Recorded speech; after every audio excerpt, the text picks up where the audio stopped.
de Saint-Symphorien. Est-ce que j'ai une démarche à effectuer pour toucher les indemnités d'activité partielle?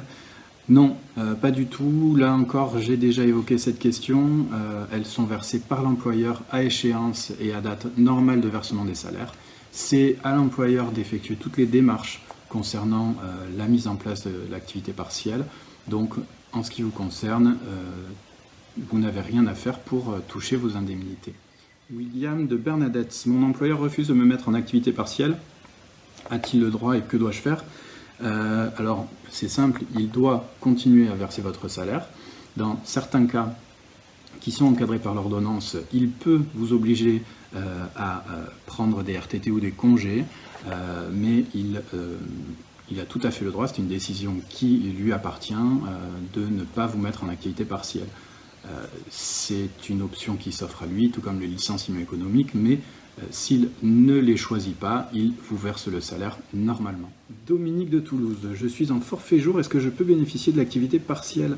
Oui Dominique, vous serez alors indemnisé au prorata de la réduction ou de l'interruption du travail. Kevin de Poitiers, je suis au chômage partiel, puis-je bénéficier de l'arrêt maladie? Alors Kevin, il y a deux cas qui vont alors se présenter. Soit votre entreprise a simplement réduit l'activité et à ce moment-là, vous pouvez en bénéficier dans ce cadre-là, mais si l'entreprise a totalement cessé son activité, si elle a fermé, alors vous ne remplissez plus les conditions pour bénéficier d'un arrêt maladie. Mireille de Paris nous demande, puis-je avoir un second emploi pendant que je suis en activité partielle? Alors, dans l'absolu, c'est possible. Maintenant, il ne faudra pas que ça vienne contredire une clause d'exclusivité ou une clause de non-concurrence qui sera inclue dans le contrat, donc vérifiez votre contrat de travail. Il ne faudra bien sûr pas non plus dépasser le maximum légal concernant les heures de travail hebdomadaires. Alors, en cas de cumul, si vous avez la possibilité de cumuler deux emplois, vous percevrez l'indemnité de l'activité partielle d'un côté et puis de la rémunération du second emploi de l'autre.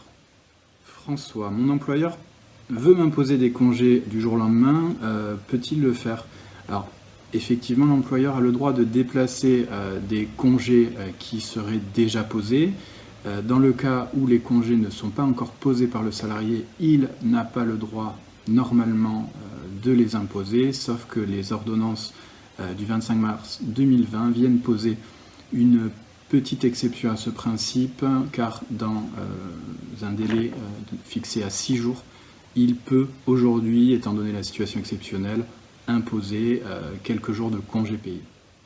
Jean de Dax nous demande: puis-je annuler des congés payés qui avaient été acceptés par mon employeur? De la même manière, c'est en prolongement de la réponse précédente. Si le Code du travail prévoit la possibilité pour l'employeur de déplacer ou de reporter certains congés payés, il n'offre pas malheureusement cette faculté aux salariés. Donc même si votre voyage a été annulé pour cause du coronavirus, malheureusement, vos congés seront normalement décomptés.